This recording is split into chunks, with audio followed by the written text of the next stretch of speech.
அம்மா ஏன் அப்படி பொய் சொன்னார்? கண்ணன் ஒரு ஏழ்மையான குடும்பத்தில் வளர்ந்தவன்.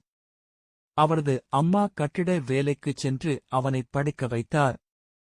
தினமும் இரவு அவர்கள் இருவரும் சாப்பிட அமரும்போது அந்தத் தாய் ஒரு தட்டில் மிகக் குறைந்த அளவே உணவை பரிமாறுவார். கண்ணன், அம்மா, நீ ஏன் இவ்வளவு குறைவாக சாப்பிடுகிறாய் என்று கேட்டால், அந்தத் தாய் உடனே, எனக்கு சுத்தமாக பசிக்கவில்லை கண்ணா என்று வேலை செய்யும் இடத்திலேயே நிறையச் சாப்பிட்டு விட்டேன்.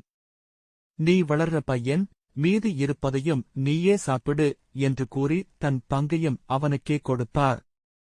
ஆண்டுகள் ஓடின. 2026ஆம் ஆண்டில் கண்ணன் ஒரு பெரிய மருத்துவரானான். ஒருநாள் தன் அம்மாவிற்கு உடல் நலம் சரியில்லாமல் போனபோது கண்ணன் அவருக்கு உணவு ஊட்டினான். அப்போதும் அந்தத் தாய், வேண்டாம் கண்ணா, எனக்கு பசிக்கவில்லை என்று பழையபடி சொன்னார். ஆனால் கண்ணனுக்கு இப்போது புரிந்தது, அன்று அவர் சொன்னது பொய் என்று. அன்று அவர்கள் வீட்டில் இருந்தது ஒருவருக்கான உணவு மட்டுமே. மகன் பசியால் தூங்கக்கூடாது என்பதற்காக பல வருடங்களாக அந்தத் தாய் பசியைத் தாங்கிக் கொண்டு பசிக்கவில்லை என்று பொய் சொல்லியிருக்கிறார். கண்ணன் கலங்கிய கண்களுடன் தன் அம்மாவைக் கட்டிக்கொண்டான்.